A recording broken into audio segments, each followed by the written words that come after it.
Before we begin, I would like to acknowledge the traditional owners of the land, the Gadigal people on whose land this university is built, and I would like to pay our respects to their elders past and present. It's an important day today, or it was particularly yesterday, Equal Pay Day, the day on which we mark the unequal pay that women receive compared to men. And I'm sure as we go through this afternoon, you'll hear about the calculations of that particular day. And I think one of our aims this afternoon is to both educate and to provide further research background for you when you're thinking about and making arguments in favour of improving the pay gap between men and women. So my role today is really just to have done that, to welcome you here, to say it's a pleasure to have you all here, and that we are co-hosting, the Women at Work Research Group is co-hosting this afternoon with Economic Security for Women. And I'd like to invite Sandra Cook to chair this afternoon. Sandra is the chair of Economic Security for Women, which is one of the National Women's Alliances, and she does a lot of work in this space, and really equal pay is one of the key areas of the Economic Security for Women Alliance. So Sandra, welcome. Welcome to Sydney. Sandra's flown in from the West. It's good to have you here, and I'm very pleased we're co-hosting this afternoon. Thank you.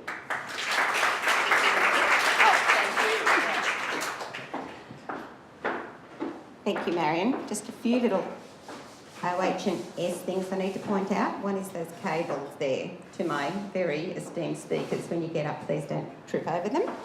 And just before we start this, I wanted to take advantage of, I hope, a video just to set the scene for... Sorry, where's it gone? Can I just click on this? I know what to do, don't worry. When in doubt, put this in, and it should start. This is a video that we made for International Women's Day 2 years ago, because we were lucky enough to get some money from the government. You know how hard that is to do. And we were lucky enough to think of a theme that would have longevity around International Women's Day, and so we thought about gender equality and the pay gap. And I will just play it for you. Hi, girls. Are you tired of earning 18% less than your male colleagues? Are you ready to finally earn what you're really worth? Well, now you can with the revolutionary Man-Over Kit.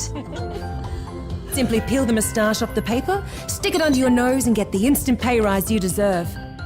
With the Man-Over Kit, you'll be a new woman. And here's Sarah to share with us the fantastic results she's having. That's right, Amanda. I used to work up to 66 extra days just to earn the same annual salary as my male colleagues. But now I'm just one of the boys. Yeah, give it to me, give it to me. Whoa! Yeah! And it's all thanks to this little guy. Don't be a girl. Be equal. I don't go anywhere without my furry friend. I think equal pay is sexy. It's about what's best for her. Looking good, girls. The Man-Over Kit is truly the miracle we've all been waiting for. And once you've enjoyed the benefits, you'll never want to take it off.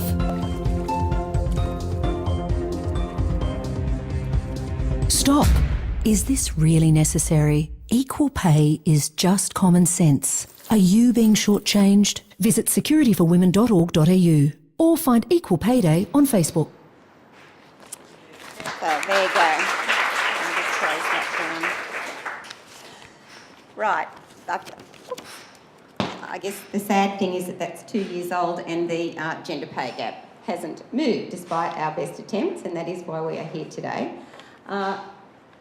Business and professional women are actually running an international campaign around equal pay, and a couple of years ago we decided to try and ramp up what was happening with Equal Pay Day in Australia. We decided that there was no one body that could solve this by themselves, so we set up the Equal Pay Alliance, which is what we have here, and that's how we were very lucky to come across Marian, who's been very supportive of the Alliance ever since, and we're really grateful that we have got her sort of network and her prowess to help us elevate the idea of the Equal Pay Alliance, which really is about bringing business, academia, government and unions together to see if we can make some sort of traction on reducing our gap. And I guess the thing that is a bit different about what we're doing today is actually looking at the SME sector, because I'm sure you're well aware of the reporting requirements, and we'll hear more about those later on from the Workplace Gender Equality Agency. But thus far, small and medium enterprise really hasn't been very engaged with the notion of gender equality. They're all, businesses that are, flat out just keeping their heads above water and making money. But I think the time has come, if you listen to some of the election rhetoric around small business and where they're at. They're the engine room of the economy. I'm sure we've all heard that several times over the last few months. And the fact is that they represent 96% of all businesses in Australia fall into the SME category, which is about 2.5 million businesses. So that is staggering. Out of that, 1 million of those businesses employ 5 million people. So if you wrap all of that together, and if you look at how many women work in that sector, that really builds a case for the sector trying to really embrace what gender equity is about and getting it to work for them. And that's why you'll hear different speakers today just bringing their voice to how we can actually raise awareness there and why it's important for that SME sector to step up. Because, the gender pay gap doesn't relate just to women who work for employers who have 100 employees or more. It's based on a very broad tool. So somewhere along the line, all of those women in the SME sector are involved.